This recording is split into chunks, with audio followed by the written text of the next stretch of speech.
দর্শক আসসালামু আলাইকুম। দেশ এবং প্রবাস থেকে যেখান থেকে আমার ভিডিও দেখতেছেন, প্রতিবেদন দেখতেছেন, সবার প্রতি আন্তরিক শুভেচ্ছা এবং ভালোবাসা রইল। দর্শক, আশা করি সবাই ভালো আছেন। আজকে খামারে দ্বিগুণ আর সঠিক ঘাস কাটার নিয়ম, এই ঘাসটির নাম দেখতে পাচ্ছেন ইন্দোনেশিয়ান স্মার্ট নেপিয়ার হাইব্রিড ঘাস। এই ঘাসটি একটি খামার উপযোগী ঘাস।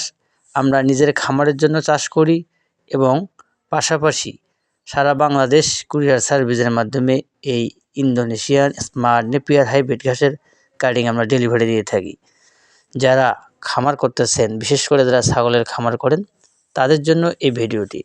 এই জারা ঘাস এবং স্মার্ট নেপিয়ার ঘাসের আপনারা বৈশিষ্ট্য এবং এর পুষ্টিগুণ সম্পর্কে জানবেন।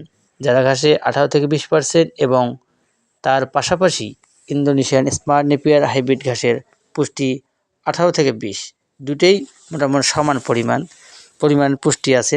কিন্তু দর্শক, এই স্মার্ট নেপিয়ার ঘাসটি ছাগলের জন্য প্রযোজ্য। ঘাসটি খুব নরম এবং রসালো স্বাদযুক্ত।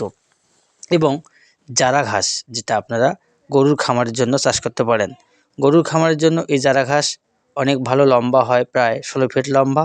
এই ঘাসটি খুব রসালো, ঝোপ বেশি হয়, ফলনও ভালো হয়। আপনারা কোন জমিতে চাষ করবেন দর্শক, অবশ্যই উঁচু জমি নির্বাচন করবেন, তাহলে আপনাদের এই দুটি ঘাস আপনারা উঁচু জমিতেই ভালো ফলন দেয়। সারা মাস ভরপুর ফলন স্মার্ট নেপিয়ার হাইব্রিড ঘাস এবং জারা ঘাস, এই দুটি ঘাসই বাংলাদেশে এখন সেরা ঘাস নামে পরিচিত বা সেরা ফলন দিচ্ছে। আপনারা যারা ভিডিওটি শুরু করবেন শেষ পর্যন্ত দেখবেন এবং জারা ঘাসের কাটিং এবং ইন্দোনেশিয়ান স্মার্ট নেপিয়ার হাইব্রিড ঘাসের কাটিং আপনারা সংগ্রহ করতে পারেন। মোহাম্মদ জামিল হোসেন, সাফল্য খামার টিভি, চিরিরবন্দর, দিনাজপুর। দর্শক, ভালো থাকবেন, সুস্থ থাকবেন।